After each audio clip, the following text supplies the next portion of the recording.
Okay, what we got here is I'm working on my taking out my PCM on my 2008 Ford Fusion SC. I had to take these are 10mm screws on the battery plate and the battery. I had to take out the battery. What's happening? You might ask. Well, about 4 weeks ago, I had an alternator problem.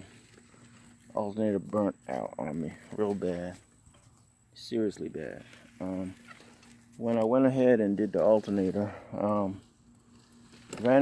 we put in a new alternator, the car started up, but before the new alternator was put in, noticed some unusual starting patterns on the part of the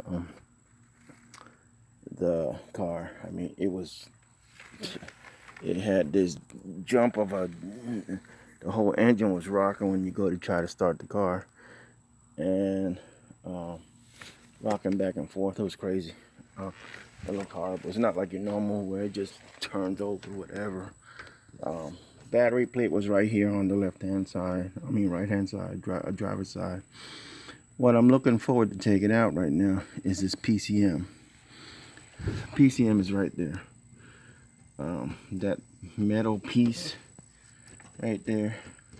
What ended up happening when the alternator went, it busted up the computer really bad. And I'm just trying to make this video so I can keep track of the wiring. This main harness goes down to the main one. The secondary Y harness goes to that one. Just want to make sure I know how to take it off, back off. And it's got 4 screws. It's got one little other link here. This doesn't look too bad to take off. So I'm gonna take this off. What ended up happening, the PCM went. When the PCM went, I ended up with a no start situation. Alarm system was still active, so it had a security lockout. Security lockout meaning that when I went to turn the key, the security light would flash, give me a code of 16 or 61, whatever it was. Didn't realize that the PCM was dead, so I took it over to Ford. When I took it over to Ford, what ended up happening, they tried to put it on a diagnostic, but they couldn't communicate with the PCM. So they first checked out the wiring, made sure the PCM was getting power. PCM is the main computer. It's a programmable computer module. PCM died out, and what ended up happening is once the PCM, your PAT system, your passive alarm system, anti-theft system, whatever you want to call it, the piece of shit, and all these cars come equipped with the PATs.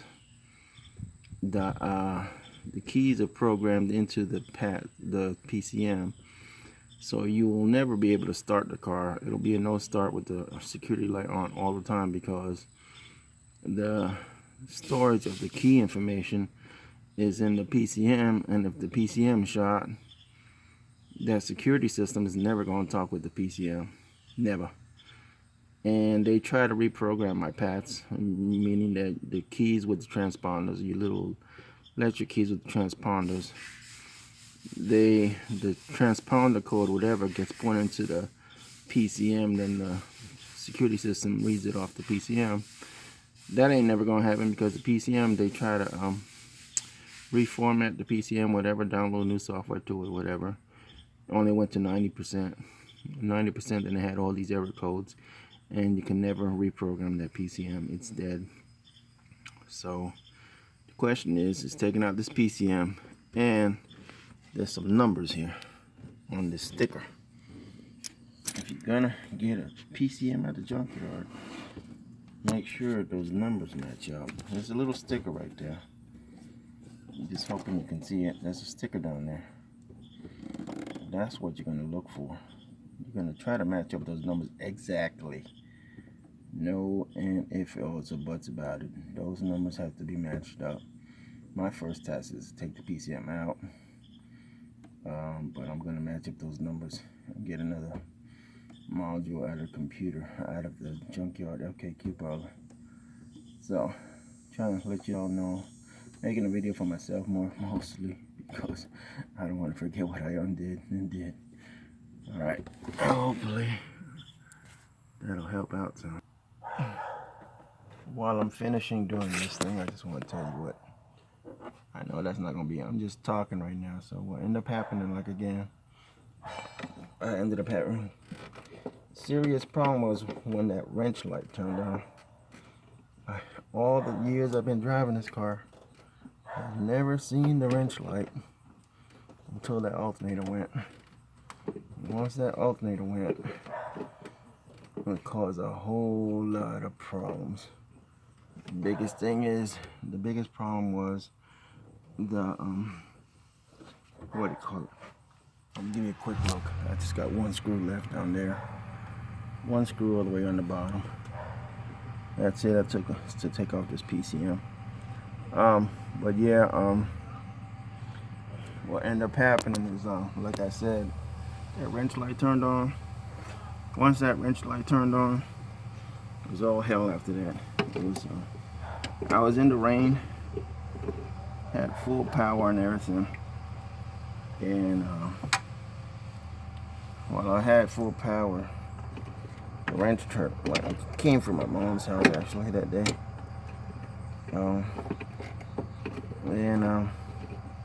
That wrench light turned on. I've never seen it. Hope I never see it again. But once it turned on, it went off. I mean, what it is my engine, my gauges started going crazy.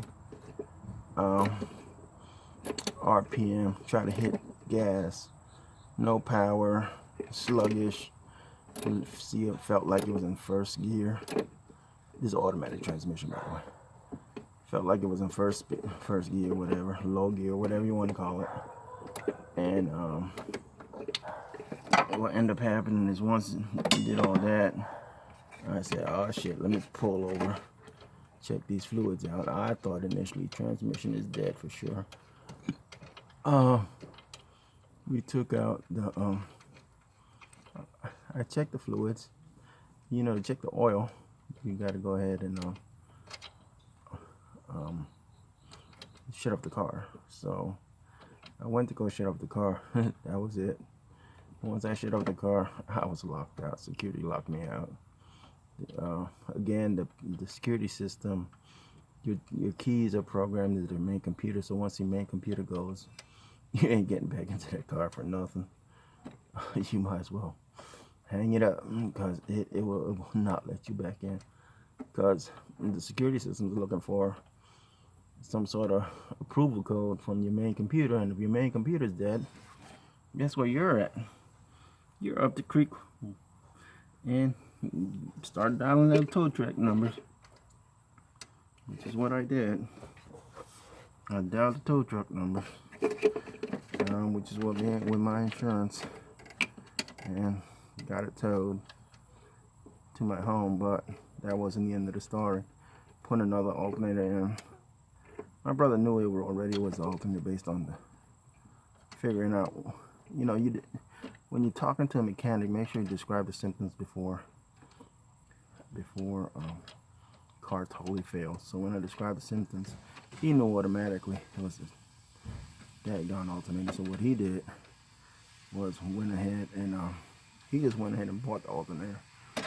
Didn't wait to test or whatever, nothing. He bought the alternator. We put it in. The car started up fine, but then it failed while I was driving along the road a day or two later. Again, the wrench light turned on or whatever. And so then he figures, well, the throttle body's got to be clogged up or something. So he cleared up the throttle body, but that wasn't it. It wasn't the throttle body. Oh man. Just trying to feel. I think I got everything off to take this PCM out. Hoping it moves out. Yeah, it's moving out. But yeah, so he cleaned out my throttle body. Thinking, hey, look, yeah, it's probably your throttle body. Yeah, throttle body's dead too. You know, you probably got it. And he said it was gunked out anyway. So, ooh. I don't know if I could twist it out. That'd be good. Yeah, he's like right about it. That's his first impression.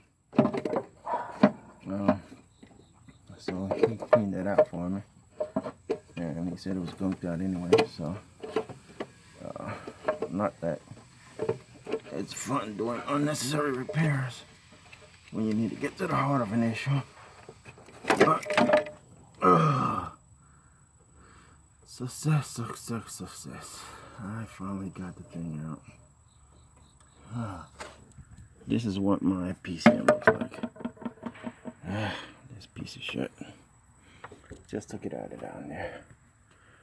Alright.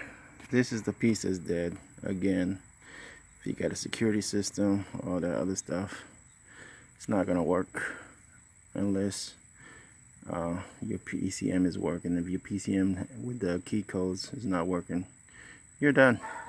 You're over, you're done. So this is the piece I'm about to order and buy. Hopefully nothing else got fried. That's the question. Hope this helps. No start 2008 Ford Fusion might be your PCM.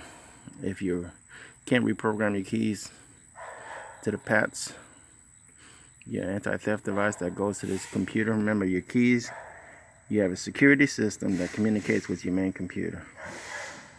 And if your security system can't communicate with the main computer, then all the keys to the car are worth nothing.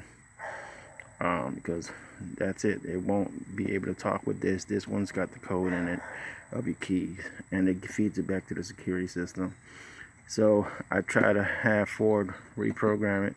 They tried with no success because the system was dead. D-E-D. No, D-E-A-D. How about that? It was dead. Just hoping this helps you guys. I know I've seen a lot of no start issues. It's probably your PCM, especially if the security light's on. If the security light's on, I would just go buy another PCM.